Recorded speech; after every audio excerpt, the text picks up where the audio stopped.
Today we reacted to a viral video from Trend Reacts. It's Miami Cubans freak out, blacks support their deportation. Wow. I can't wait to get into this one with y'all. Let's go ahead and check it out. I myself am Cuban. My whole family is immigrants, so you would think, hey, I'm pro-immigrant. He can offend Cubans tomorrow and I wouldn't care, as long as my life is better and my peers are enjoying their life as well. What I would like to see is more jobs come up here, less war, a backbone for America, a better immigration policy. My father came here. Wow, man, like she started out pretty strong. He can offend Cubans tomorrow and I wouldn't care is what she said. Dang, bro. Like it's straight direct shot at Trump, as long as you're personally good, deport my auntie too. Like this is definitely peak. I got my papers. Good luck to the rest of y'all type of energy. That is insane.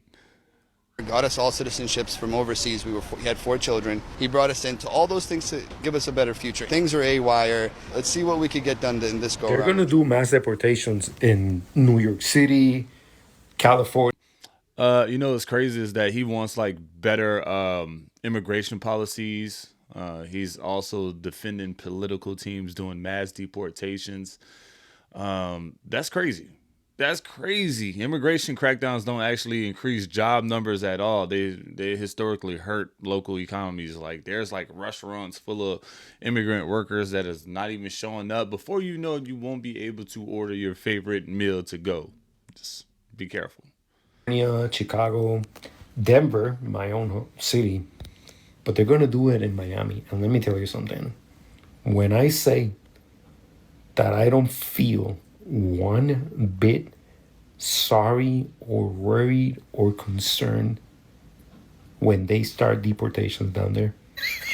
I'm from Hialeah. I'm originally a Hialeah girl. I am from South Florida. This dude really, he ain't feeling sorry for nothing. He listed those cities like he was reading the NBA playoff lineup, man. Damn, Miami being on the list, yeah. and that's crazy when Cubans realize the U.S. government does not give out immunity bracelets and chances, dude. They're gonna start freaking out too. Florida. I grew up in a Cuban community. My mom's Cuban. I'm ashamed, and I just want to tell the world I'm sorry. Not all of us Cubans are like that. Some of us do have empathy. Some of us do feel solidarity with the rest of the Latino community that's going through it. Some of us knew this was what was going to happen and tried to warn our friends and family. Can y'all please keep me lifted in prayer? It's not really just she said, I just want to tell the world I'm sorry, ma'am. It's kind of like she's reading from a notes app apology sort of thing. And now really fuck wrong with me. It's just the fact that I voted for Kamala and that fucking I will vote for Donald Trump song is stuck in my head. And at random times I catch myself screaming out, I love my freedom. And it's fucking made me sick. Was she really just asking for prayer and did a Trump TikTok remix? But she experiencing some real spiritual warfare right here, boy. Welcome back to the channel. So, most of you have probably heard that some Miami Cubans are being deported, and a lot of Latinos are also being sent out of the country right now. And you know what's interesting? People are starting to say that this might be karma, that some of these Miami Cubans had looked down on other Latino and minority groups, and now, everything seems to be coming full circle. Basically, they're being told, you thought you were part of the white majority group, but now you're finding out the hard way that you're not.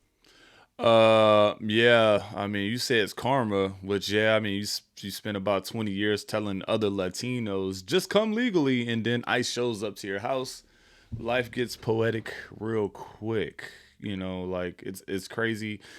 Cuban Americans historically received more government support than any other immigrant group.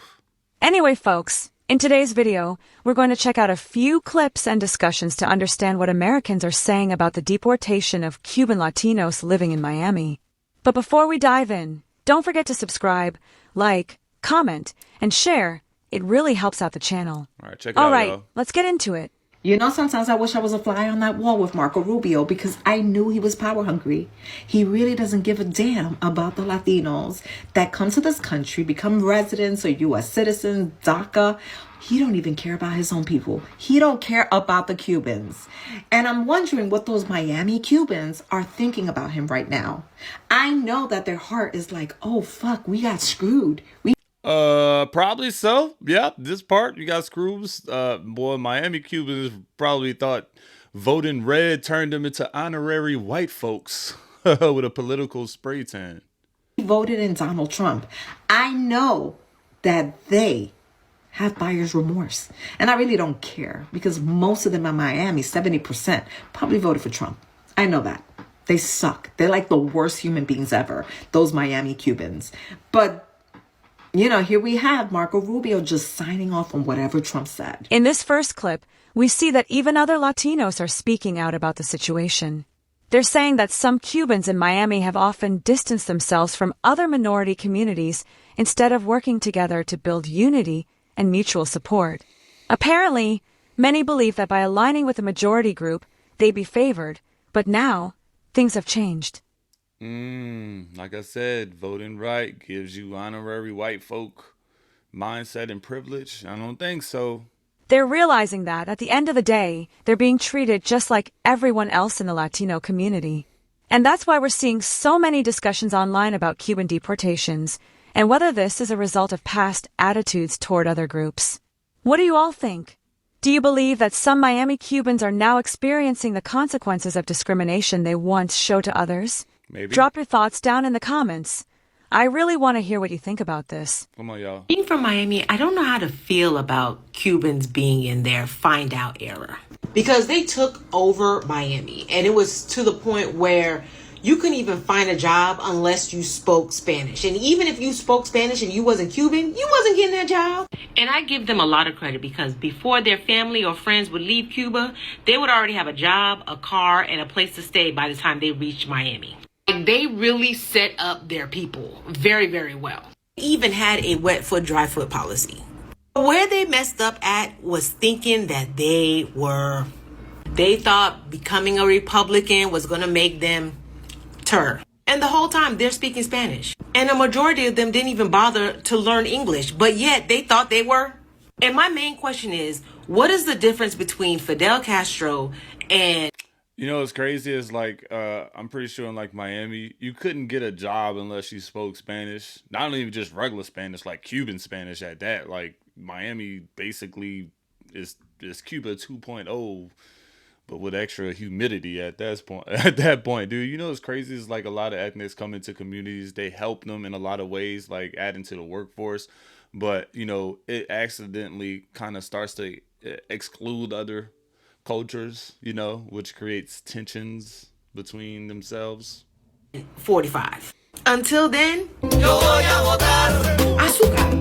Now, from this other video, there's a strong reaction coming from Black Americans who are calling out what they see as hypocrisy. They're saying that many Cubans in Miami looked down on Black folks, discriminated against them, and supported policies that didn't benefit minorities. And now that deportations are happening, some Black Americans are saying, "We try to warn you. We told you this administration would turn on you, but you didn't listen." They're also saying they won't be stepping in to help because when they needed solidarity, they didn't get it. There's this general sentiment online that it's payback season. Ooh. People are recalling how, in jobs and local politics, certain Cubans favored their own community, excluding others, especially Black individuals. So now, as deportations increase, they're saying, "You reap what you sow." What do you think? Is that fair? Do you agree with the idea of... I think, man, like this little part, man, like Black Americans been telling folks about bad policies, but no one listens until it hits home. Like, man, Black folks been the early warning system for America for like 200 plus years, y'all. Like, come on now. karma in this case? Or do you think deportation is too harsh no matter what? Let me know in the...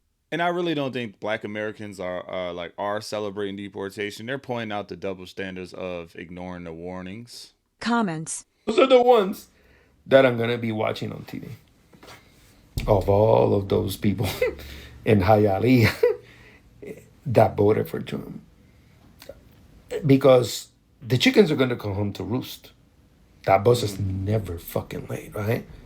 And when it happens, and they see that the price of eggs are not going to fucking go down, y se van a tener que comer los huevitos. Mira, la carne, y huevo y la leche, they're going to have to put those milk and those eggs in their mouth, and that meat, they're going to put it, se van a poner en la boquita, todos esos cubaniquis, and on their way to fucking Havana, they're all going to get deported. In another viral video, What is this dude? He's talking about like getting deported while holding eggs, like props in a cooking show. Like, I mean, political choices do have consequences. Like, yep.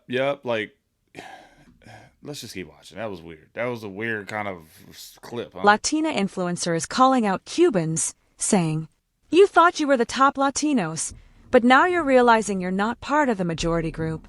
He goes on to say that while some Cubans believe deportation would only affect other Latino groups, now they're facing the same situation. And it's wild, because he even says that when deportation flights start taking off for Havana, other Latinos will be. What do you think about that perspective? Is it fair, or is it just adding fuel to an already painful situation? I really want to know how you feel about that. I have to explain to you why it's so different in South Florida. The Cubans there live in this bubble where they're the majority, and they think that they're white, and they live in a certain bubble of privilege where they don't see discrimination directed towards them because they're the majority. But I promise you, to those Cubans that haven't really left South Florida, just drive a couple hours north and you're going to realize you're not white. You're not white. You're never going to be white enough for them. So I'm ashamed. I'm ashamed of your votes. I'm ashamed of those stupid fucking videos I see you posting. You're embarrassing yourselves. Because, Man, she was like, man, drive 2 hours north and you quickly realize you are not white. That is crazy, man. She basically said, step outside of Miami and it really hits you like a Waffle House cook. You know how they be beating up on people. But really, that's the dynamics, man. You know, like it's dynamics. You in one city, and it's just so clustered and inclusive. Like as soon as you step out of that, you get snapped into reality. I see those three Doritos later videos, and I can't help but fucking laugh. Sometimes I feel bad. I feel bad because the person getting deported didn't vote for shit. But I have family members that are getting deported. And I have family members that voted for this fucking shit. Another really emotional point coming up online is that some Cubans born in the U.S. are admitting that their parents and relatives voted for the current administration, thinking they'd be protected, but now, those same family members are being deported. They're saying it's tough to watch because Cuba's situation is difficult, and going back there isn't safe or easy. Many fear prosecution or poverty once they return. And these It's crazy. That's crazy tough. A lot of people's parents voted for like policies they didn't think that applied to them. It's like setting a trap for the neighborhood and forgetting you live in that neighborhood. Like you totally forgot. But it's crazy. There is a big generational divide between like younger U.S. born Latinos and like their immigrant parents that needs more discussion. Like there's a big divide between that. younger Cubans are basically saying, our parents made their choices, and now they're facing the consequences. If only they had realized earlier that aligning with certain policies could come back to hurt them. ICE is now reportedly going door to door in some areas, and many Cuban families are living in fear of deportation. It's a tragic situation, and one that's sparking a lot of heated discussions online about race, privilege, and community within the Latino population. So folks, what's your take on all? Well, man, I mean, like, I like that they ended on community discussion, but the real takeaway is like immigration policy hits everybody eventually, and nobody gets a lifetime VIP pass based on how they vote. Like history is showing that trying to stand on the majority side doesn't mean you're protected, which is crazy. But yeah, we're going to wrap it up for that video today, guys. If you like what you heard and you like this reaction, don't forget the like button, comments, and hype the video. I'll see you on the next one.